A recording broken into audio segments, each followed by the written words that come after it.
नमस्कार, मैं हूं आपके साथ तनु शर्मा। आप देख रहे हैं नर्मदा की पुकार। आइए नजर डालते हैं आज की बड़ी खबरों की ओर। झाबुआ में पीएम मोदी ने कहा कांग्रेस को इस चुनाव में शर्मनाक हार मिलेगी।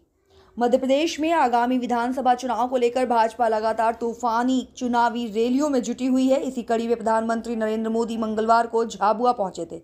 इस दौरान पीएम मोदी ने कहा कि भाजपा का संकल्प पत्र मध्य प्रदेश को नई ऊंचाइयों पर ले जाएगा। साथ ही उन्होंने दावा किया है कि इस बार फिर कांग्रेस की करारी हार मिलने वाली है। यहाँ पीएम मोदी ने जनता को संबोधित करते हुए कहा कि हम सब मिलकर मध्य प्रदेश का विकास करेंगे और राज्य में समृद्धि लाएंगे। अपने संबोधन में पीएम मोदी ने कहा कि मैं पूरे मध्य प्रदेश में देख रहा हूं और साफ नजर आ रहा है कि जनता जनार्दन की गारंटी है, कमल खिलने वाला है। कांग्रेस इस चुनाव में कहीं टक्कर में ही नहीं नजर आ रही है, इसलिए कांग्रेस मध्य प्रदेश में बहुत बड़ी शर्मनाक हार की तरफ बढ़ रही है। 17 नवंबर को मध्य प्रदेश के लोग विकास को चुनेंगे, भाजपा को चुनेंगे। कांग्रेस के पंजे को मिलेगी करारी हार। एमपी चुनेगा भाजपा बार बार। कांग्रेस पर हमला बोलते हुए पीएम मोदी ने कहा कि कांग्रेस ने हमेशा आदिवासी समाज को केवल वोट बैंक के रूप में ही देखा है, जबकि डबल इंजन सरकार ने हर प्रकार से आदिवासी समाज का जीवन बदलने के लिए निरंतर काम किया है। जब तक कांग्रेस सत्ता में थी तब तक आदिवासी क्षेत्रों से, पिछड़े क्षेत्रों से केवल भुखमरी की खबरें आती थी, कुपोषित बच्चों की तस्वीरें आती थी। कांग्रेस के नेता गरीबों की झोपड़ी में जाकर फोटो खिंचवाते थे, उनकी गरीबी का बेहाली दिखाते थे और एक बार उनकी तस्वीर चमक गई तो गरीबों को भूल जाते थे। ये ड्रामा नाना ने भी किया, दादी ने भी किया और पिता ने भी किया। पीएम मोदी ने कहा जिन बच्चों को कांग्रेस के राज में सही पोषण नसीब नहीं था, वो बच्चे कांग्रेस नेताओं की तस्वीरें सजाने के काम आते थे। इस तरह की मानसिकता रखने वाली कांग्रेस क्या कभी गरीबी का, आदिवासी का भला कर सकती है? इसी सोच के साथ हमारे आदिवासी भाई बहन दशकों हाशिए पे थे। गरीब आदिवासियों के साथ हो रहे ये अन्याय अगर जारी रहता है तो भारत कभी आगे नहीं बढ़ सकता था। मुफ्त राशन योजना का जिक्र करते हुए पीएम मोदी ने कहा भाजपा ने वंचितों की वीरता दी, जो समाज के आखिरी छोर पर छूटे हुए थे। हमने उन्हें सर्वोच्च प्राथमिकता दी, जिन्हें कभी किसी ने नहीं पूछा था। उन्हें मोदी ने पूछा। गरीबों को मुफ्त राशन देने वाली प्रधानमंत्री गरीब कल्याण योजना दिसंबर से अगले 5 सालों तक जारी रहेगी। कांग्रेस ना तो सिंचाई का पर्याप्त योजना बना पाई और ना ही पीने का पानी सुलभ कर पाई। यहाँ भाजपा सरकार ने मां नर्मदा का पानी अनेक क्षेत्रों में पहुंचाया है। नर्मदा, झाबुआ, पेटलावद, थांदला, सरदारपुर सूक्ष्म सिंचाई परियोजना पर तेज गति से काम चल रहा है। स्वागत भाषण सांसद गुमान सिंह डामोर ने दिया है। इसके पूर्व सांसद गुमान सिंह डामोर एवं जिला भाजपा अध्यक्ष प्रवीण सुराणा ने प्रधानमंत्री श्री मोदी जी को चांदी का कड़ा पहनाया एवं तीर कमान एवं झुलडी दुपट्टे से स्वागत किया। मंच पर नाथांदला विधानसभा प्रत्याशी कल सिंह भाभोर, पटेलावत विधानसभा प्रत्याशी सुश्री निर्मला भूरिया, झाबुआ विधानसभा प्रत्याशी भानु भूरिया, जोबट विधानसभा प्रत्याशी विशाल रावत आदि उपस्थित थे, जिन्होंने श्री मोदी जी का स्वागत किया। झाबुआ से जिला ब्यूरो चीफ नावेद रजा की एक खास रिपोर्ट। एकलव्य आदर्श विद्यालय जनजाति जिला में अपने मेडिकल कॉलेज खोले, वन धन केंद्र खोले, एवं तमाम योजनाएं लावे। जो हम कांग्रेस हमारे हाथे करीब 60-65 वर्ष होते तक जो अन्याय करो हमारा अधिकार से वंचित रखो, एवो अपना देश नेता जिन्हें अपना देश में सामाजिक क्रांति कर देती, जिन्हें अपना देश में आर्थिक क्रांति कर देती, एवा मोदी जी आज हमारा वश में से अमून मार्गदर्शन दे है। अपना झाबा जिला में घनी मोटी एक बीमारी थी सिकल सेल, पूरा मध्य प्रदेश में सबसे पहले के अपना झाबा जिला में सिकल सेल ने मिटाड़वानी बात करी, तेरा मोदी भाई करी।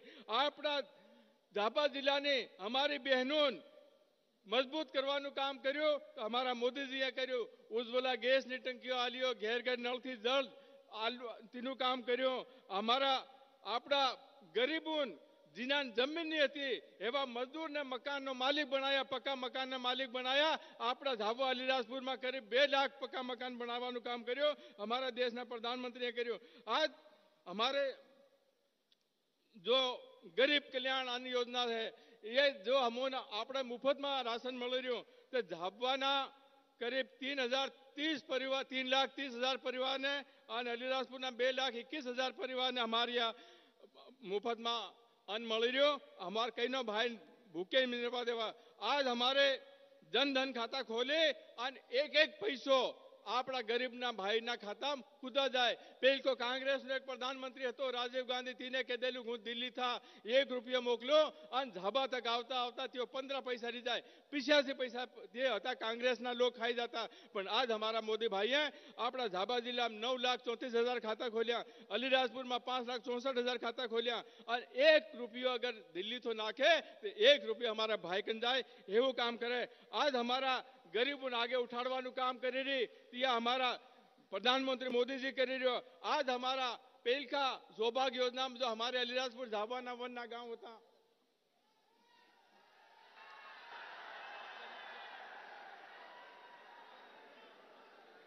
भारत माता की, भारत माता की. मुझे तुरंत उठना इसलिए पड़ा क्योंकि हेलीकॉप्टर बाद में चलेगा नहीं, आगे के कार्यक्रम मेरे अटक जाएंगे. वैसे हमारे आपकी स्थानीय भाषा में सुनने का मुझे भी बड़ा मजा आ रहा था, लेकिन मुश्किल था, समय का समस्या थी. भारत माता की, भारत माता की, भारत माता की. बाबा डूंगर देव की, बाबा डूंगर देव की. बदा भाई ने राम राम. केम छो बदा? मजामा? हाँ. आ अमने जापमा आई એટલે એમ લાગે કે ઘેર આયા છીએ.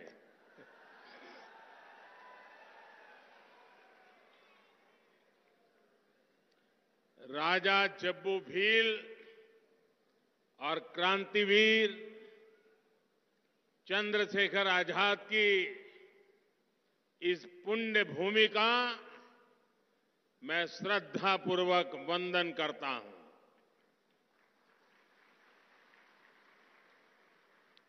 जाबुआ, अलीराजपुर एमपी, गुजरात और राजस्थान की एक प्रकार से संगम स्थली है.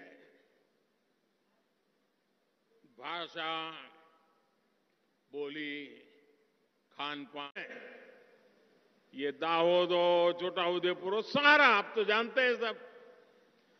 पूरे आदिवासी पट्टे में कांग्रेस का सुपड़ा साफ हो गया. आदिवासी समाज ने कांग्रेस को पूरी तरह से नकार कर रखा हुआ है. देश की जनता जान गई है, मध्य प्रदेश की जनता जान गई है, मेरा एक एक आदिवासी परिवार जान गया है. कांग्रेस आई, तबाही लाई.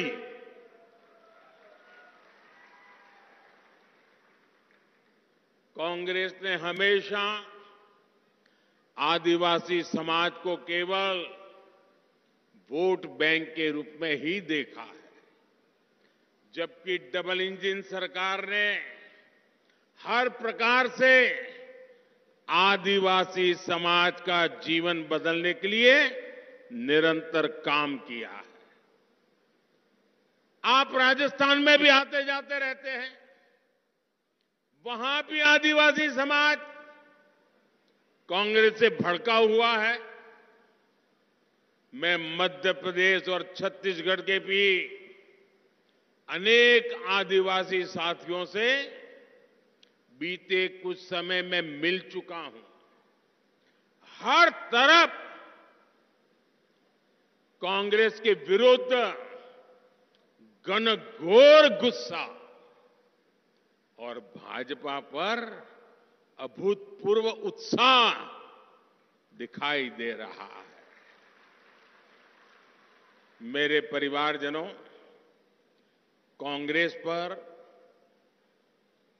आदिवासियों के गुस्से और भाजपा पर आदिवासियों के भरोसे के कुछ ठोस कारण हैं. जब तक कांग्रेस सत्ता में थी, तब तक आदिवासी क्षेत्रों से, पिछड़े क्षेत्रों से सिर्फ भूखमरी की खबरें आती थी, कुपोषित बच्चों की तस्वीरें आती थी। कांग्रेस के नेता गरीबों की झोपड़ी में जाकर फोटो खिंचवाते थे, 10-10 कैमरा वालों को लेकर के जाते थे, तस्वीर चमकाते थे, उनकी गरीबी दिखाते थे, उनकी बेहाली दिखाते थे, और एक बार फोटो चमक गई खुद की, फिर उन आदिवासी परिवारों को भूल जाते थे। ये ड्रामा नाना ने भी किया, दादी ने भी किया, पिता ने भी किया, सबने किया, यही काम किया। जिन बच्चों को कांग्रेस के राज में सही पोषण नसीब नहीं था, वो बच्चे कांग्रेस नेताओं की तस्वीरें सजाने के काम आते थे। ये बात करते हुए भी मेरे दिल में बहुत दर्द होता है, पीड़ा होती है, लेकिन सच्चाई बताना जरूरी है। इस तरह की मानसिकता रखने वाली कांग्रेस क्या कभी गरीब का, किसी आदिवासी का भला कर सकती थी? भला कर सकती थी? पूरी ताकत से बताओ ना, भला कर सकती थी क्या? क्या हम उन पे भरोसा कर सकते हैं? क्या हमारी गरीबी उनके फोटो के लिए है क्या? इसी सोच के साथ दशकों तक हमारे आदिवासी भाई बहन हाशिए पर रहे। गरीब आदिवासियों के साथ हो रहा यह अन्याय अगर जारी रहता तो भारत कभी आगे नहीं बढ़ सकता था। इसलिए 2014 में आपने मुझे देश की जिम्मेदारी दी तो मैंने संकल्प लिया, सबका साथ, सबका विकास। भाजपा ने वंचितों को वरीयता दी, जो समाज के आखिरी छोर पर छूटे हुए थे, हमने उन्हें सच्ची और सर्वोच्च प्राथमिकता दी। उन्हें कभी किसी से नहीं पूछा था, जिनकी किसी ने परवाह नहीं की थी। ये मोदी है, उन सब की परवाह करता है।